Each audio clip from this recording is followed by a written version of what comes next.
You know, sometimes I film a video and just completely forget about it, and when I finally come across it, my reaction is always like, wait a minute! Who are you? Oh, that's right. You exist.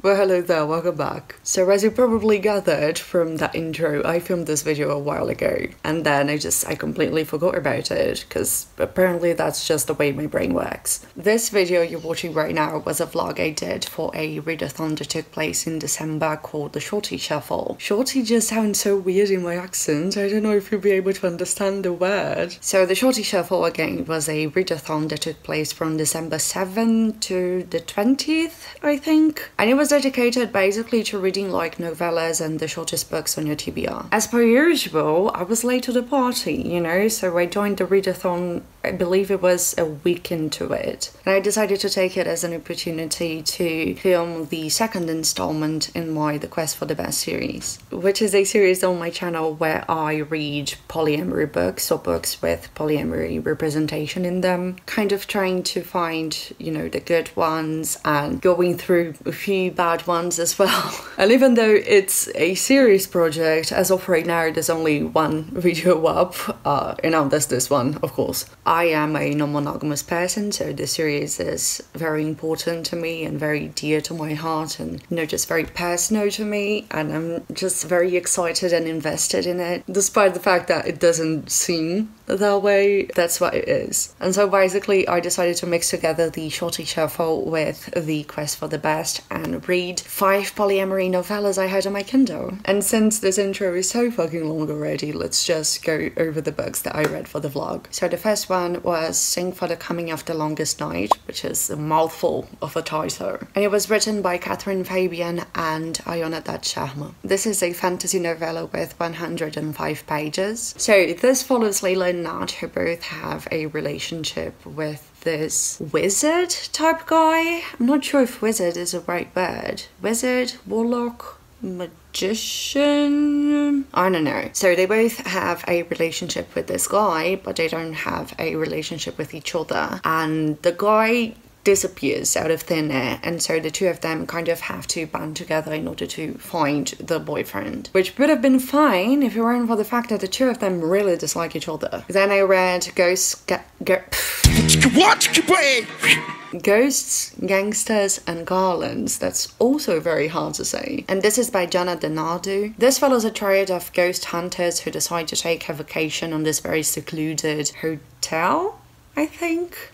I'm not sure what that place was. I think it was a hotel. But they don't seem to be able to run away from the job, because it seems like there's something wrong with that hotel. Then we have Ariana by Dillon. This is a romance novella with a sprinkle of post-apocalyptic in it. It's 185 pages, so a bit on the longer side, and it follows Ariana, who is a princess of her kingdom, and she's been stuck in a tower for the last 15 years. And she can only inherit her kingdom and leave the tower if she marries and cuts her hair. And so she decides to spend her days killing every suitor and refusing to cut her hair, until the moment a warrior king and his bodyguard seem to strike a deal with her. Then we have From Scratch by Katrina Jackson, and it follows 3 people who move to this tiny southern town in search of a fresh start. There's Mary, who is a failed academic who decides to try her hand as a small town baker, and then there's also Santos and Knox, who were friends in the military and are now gonna try being a police officer and the fire chief, yes. And lastly, we have Of Kindred and Stardust by Arthur K. Leah. This is a sci-fi romance novella, and it follows this astrobiologist guy who, after 4 years on a mission in a different solar system, comes back to the space base he used to work at and has to face his 2 exes, who are now together. So those were the 5 novellas that I read for the Shorty Shuffle, and here's the vlog. Okay, so I just finished reading Sing for the Coming of the Longest Night by Katherine, Fabian and Iona Datt Sharma, and I love this. I read you the synopsis just because I don't think I could explain this properly if I tried, so we're gonna go with that. The road you know is underneath the substance of another. with cracks in the firmament that let the light of its magic in. Layla and Datt have nothing in common but their boyfriend, enigmatic, brilliant Merritt, and their deep mutual dislike. But when Merritt disappears after an ambitious magical experiment goes wrong, they may be the only ones who can follow the trail of cryptic clues that will bring him safely home. To return Merritt to this world, the two of them will confront every obstacle, the magic of the wild, unknowable, a friendly vicar who's only concerned for the spiritual well-being, and even the Thumb's water helpline. All of which would be doable if only they didn't have to do it together. But the winter solstice is fast approaching, and once the year turns, Merritt will be lost forever. In this joyously queer novella, Datt and Layla must find a way to overcome the differences before it's too late. This novella was just so unapologetically queer, and both its queerness and its polyamory were just so casual.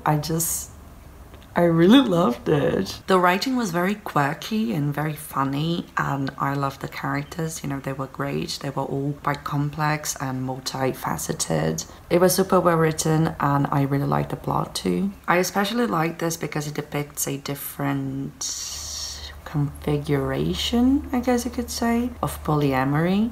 Like, a lot of the time with polyamorous stories we get triads, which, I mean, they are awesome, don't get me wrong, but they're not the only way to have a non-monogamous relationship, you know. In this, Layla is already married to a woman named Katrina, and the two of them have kids together, and Layla also dates this magician guy named Merritt, and Merritt also dates Datt. And Datt and Layla don't really like each other. One thing that I really liked was the contrast between Datt and Layla, especially in regards to the queerness. Layla seems to try very hard to be just like everyone else, because respectability. Well, Datt is just her polar opposite, you know. He has blue hair, he paints his nails, he's got piercings, I think he has tattoos too, I'm not sure. He's like very clearly a queer person, while, you know, Layla isn't. So the two of them strongly dislike each other because of what they represent in a way. And I loved watching them go from strongly hating each other's guts to slowly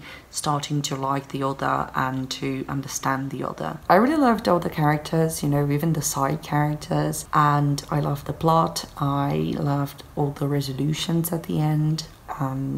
Yeah, I really love it. And I also really love the amount of representation in this. Layla and Merritt are both bisexual, and Katrina, I'm not sure if she's lesbian, but she's definitely queer. And Datt as well is definitely queer. I don't remember his specific sexuality there. Layla is Hindu, Datt is Jewish and genderqueer, and he's got two friends that feature very heavily in the story, and both of them use they, them pronouns. It was just so good.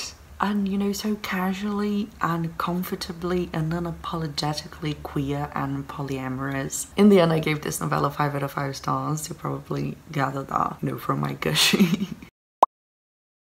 I'm hating this. We are on chapter 1, and I am hating this. I hate it. Like, look at this fucking quote. "Damn, it's cold enough to freeze your nuts straight off," Kane groaned as he bailed out of the back seat. "Luckily, Dolores and I have no worries," Zia replied. Kane had started off as the work partner a year and a half ago, but at Halloween, things changed. The affable druid had become the boyfriend. "You, on the other hand, may become the third woman in a merry band of monster hunters," Kane moaned. This dude really just said that it's cold enough to freeze his nuts off, and that if that happens, he will become the third woman in the group. Oh, hell no! And there's also some weird, possibly offensive descriptions, or just... Like, look at this one. Kane was so laid back that he could be a Buddhist cat. The picture of Zen. Like, there's just no reason for that to be there. It's just... Why? Why would you do that? My god, if I hadn't spent 12 reais of my hard-earned money on this, I would definitely DNF. But I did spend 12 reais of my hard-earned money on this, so we're gonna read it to the end. I'm gonna make this money count. I finished reading Ghosts, Gangsters and Garlands. This was so fucking bad. I mean, goddamn. I was very excited to pick this up because the premise sounds super fun. Like a polyamorous triad of ghost hunters that go on vacation on this old secluded hotel that used to be kind of a gangster getaway, and then shenanigans ensue and they get a lot more than they bargained for. Sounds campy and fun, right? Well, it isn't. I suppose the actual story in and of itself isn't bad, you know, it's okay. But the writing, atrocious. It was atrocious. There's no better way to describe it. I feel kind of bad for saying this because this is from an indie publisher, but at the same time this is a product and it's one that I paid for. So the characters are just so fucking flawed and the writing is just god-awful. It's very juvenile and simplistic, but like in a bad way, in an amateur way. It's all action, you know, it's like he sits down, then he gets up, then he goes there, then he does this, you know what I'm saying? And there's a whole lot of summarizing things and telling things rather than showing, you know. Oh my god, it was so fucking bad. Some of the writing is just offensive and some of it is just downright cringy. There's this bit where one of the characters is thinking about how many people go to hotel rooms to commit suicide, and this is what she thinks. What was it with hotels and suicide? Was it a telling sign that those people's lives were so empty they were afraid no one would find their bodies at home? Ma'am. This is one too that is just like the crap de la crap. When you go up to the room, Zia's gaze promised something better than dessert if Dolores said yes. I like to unwrap one of my Christmas gifts early, she purred. They ask you how you are, you just have to say that you're fine when you're not really fine, but you just can't get into it because they would never understand. I'm not gonna say anything about that. For context, one of the people in the triad is a guy and he's a druid, and he says something like this: "You're welcome. If Zia keeps cooking like this, I'll be the fattest druid on record."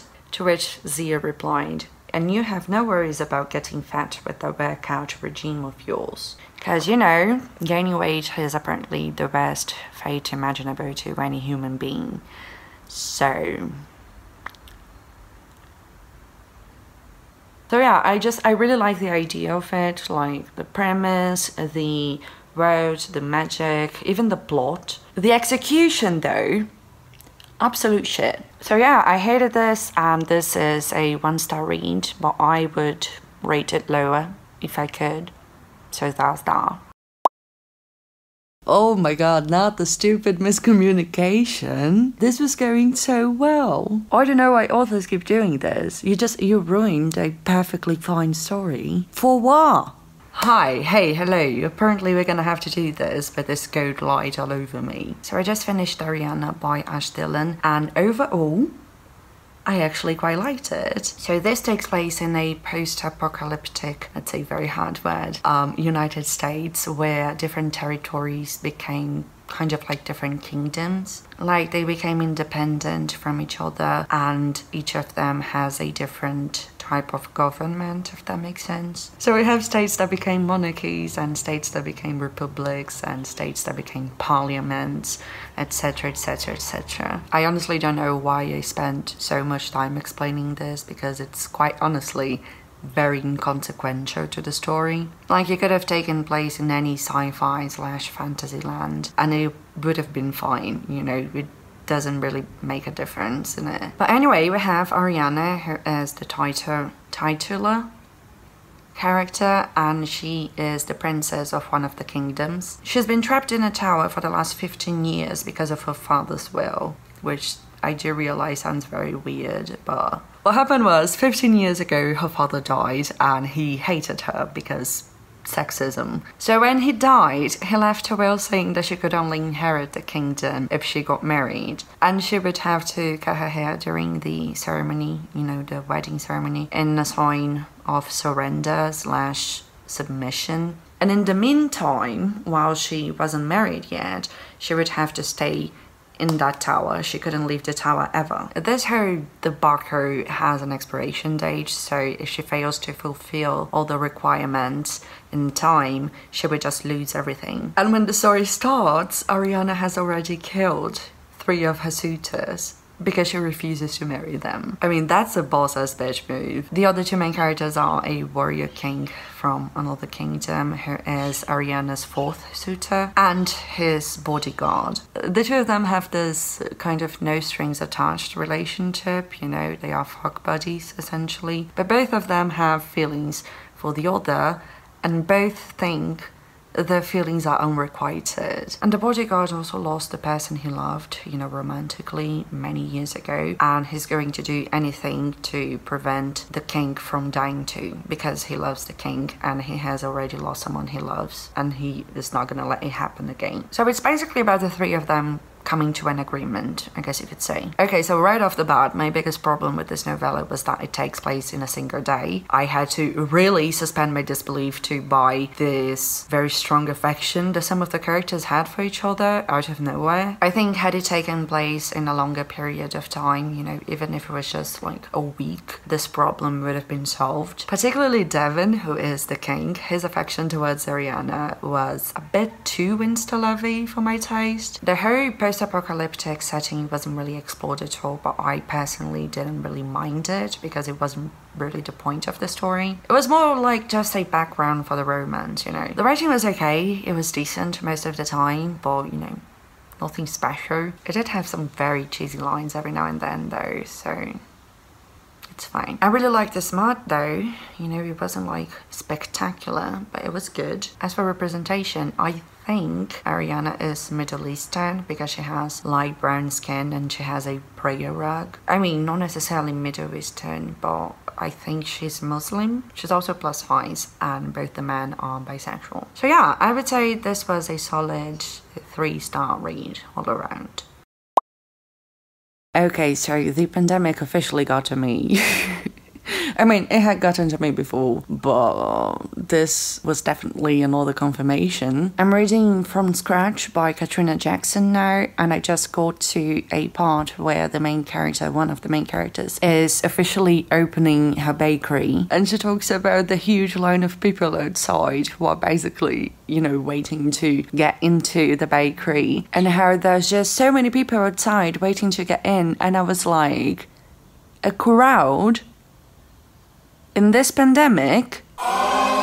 Like, are they at least wearing masks? And it took me a while to realize that not only the book doesn't take place during a pandemic, but also it was written and published before the pandemic. So that's it for now. I'm gonna come back soon to tell you my final thoughts on the novella. So I just finished reading from scratch by Katrina Jackson and I loved it a lot.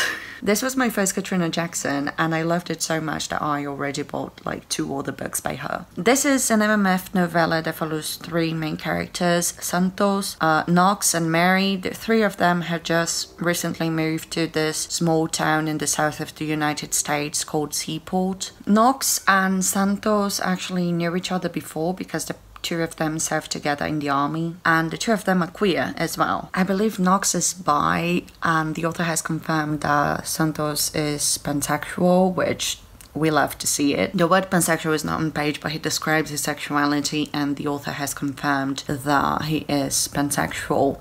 And she has also said that she regrets not using the word on page, which, you know, growth. Back on track, Seaport, the town, has recently started implementing policies to basically get people to move there and start businesses and all that. And they do that because the economy, I don't know, I'm not good at that shit. So Knox went there to work as a firefighter and he told Santos about it. So Santos moves there too, looking for a fresh start, and he starts working as a cop.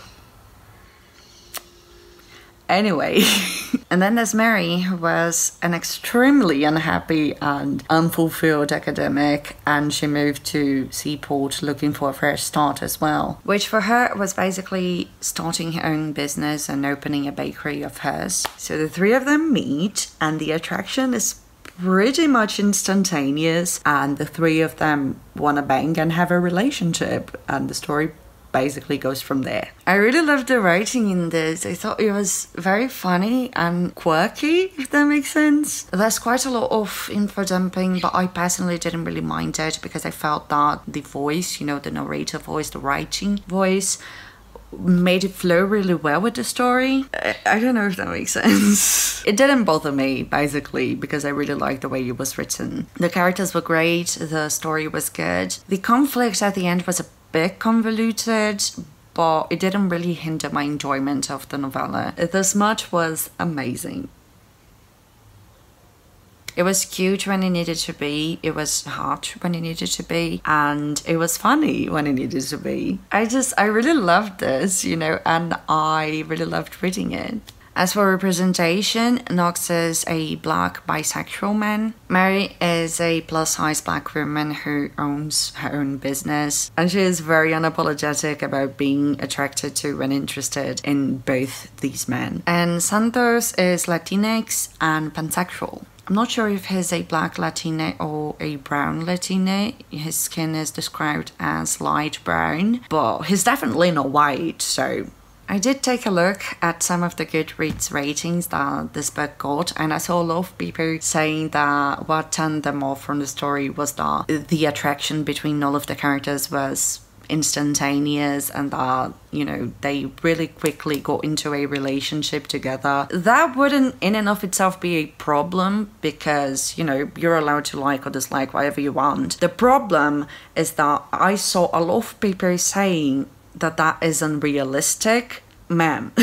And I think that speaks to a greater issue with the mindset of some readers, which is that if it's not something that I would do, if it's not realistic to me, then it must not be realistic at all, which as a person who is instantly attracted to people and who gets involved really fucking fast with people, you're wrong. People like this exist, and I really felt like the novella was realistic, although I do think that the feelings evolved a little too fast for my taste, but I wouldn't go so far as to say unrealistic, you know, because I know people like that. You can like and dislike whatever you want, you know, you're free to do that, there's nothing wrong with that, but don't go around saying something isn't realistic just because it doesn't speak to your personal experience. Anyway, I had a blast reading this and I gave it 5 out of 5 stars. Hi, hey, future me again, did you miss me? The thing is, while I was reading of Kindred and Stardust by Arthur K. Leah, which was the last novella that I read for the Shorty Shuffle, I kind of didn't have anything to say, so I didn't film anything while I was reading it. But when I finished reading it, I kind of just forgot to film anything too. Did you forget?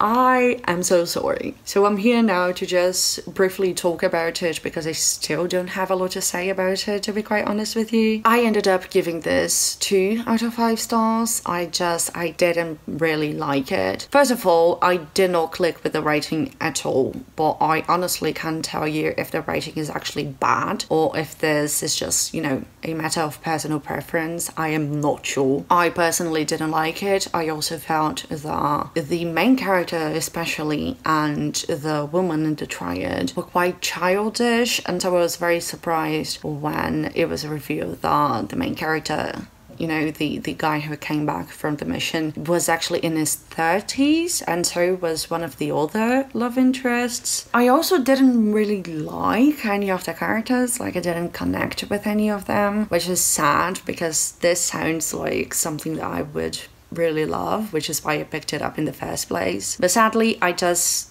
did not. There isn't much plot in this, you know, it's mostly about the three of them kind of finding their way back to each other, to one another, I mean, which isn't usually something that would bother me, you know, because I am a very much character over plot person, so it's something that usually I would really like, but I think maybe because I didn't like any of the characters and I didn't really like the writing, it just didn't work for me. Basically, this follows Datt, an astrobiologist who used to date both Kitsia and what's the other one's name?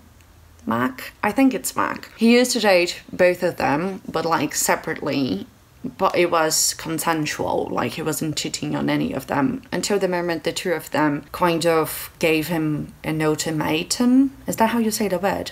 ultimatum. They gave him an ultimatum, you know, they told him to choose one of the two and to date exclusively with one of the two. And he didn't want to choose, he really liked both of them. However, instead of actually dealing with it, he was just too frightened and decided to run off. I mean, who among us never ran away from their problems, am I right? So he took this mission that sent him to another solar system where he spent 4 years. And the book actually starts with him coming back from this mission to the space station and finding that his two exes are now together, and kind of realizing that this whole time he actually wanted to be with both of them, you know, at the same time, and he just didn't think it was a possibility. But the two of them who are now together want to be with him, they want to make a try it. Sounds amazing, sounds like everything I wanted out of a sci-fi polyamory romance. However, I didn't like it. Like, I don't think it's as bad as the other one that I gave 1 star, Ghosts blah blah blah. Like, there was some redeeming qualities, you know, but overall I just really didn't like it, and I really didn't click with the rating at all. Okay, so let's wrap this whole thing up. So the first book that I read was Sing for the Coming of the Longest Night by Katherine, Fabian and Iona Datt Sharma. I gave this a 5 out of 5 stars. Highly recommended. I adored it. Then I read Ghosts, Gangsters and Garlands by Jana Denardo, and this was a fucking shit show. I gave this 1 out of 5 stars, but honestly, I would have given it 0 out of 5 if I could. Then I read Ariana by Dylan, and I gave this 3 out of 5 stars. Next, I read From Scratch by Katrina Jackson, and I gave this one a 5 out of 5 stars. And lastly, the one I just talked about, which was Of Kindred and Stardust by Leah, which again, I gave 2 out of 5 stars. So that's it for today. That's it for this vlog. I hope you enjoyed it. I hope you took at least 1 recommendation. Let me know in the comments down below if you read any of these, or if you're interested in reading any of these now. And I just want to say that this year, 2021, I would definitely work more on the Quest for the Best series. You know, I really want to read even more polyamory books, and I really want to share every step of the way with y'all. So, you know, expect some of that in the future. Thank you so much for watching. Leave a like, comment and subscribe if you feel like it. And as always, I'll see you around.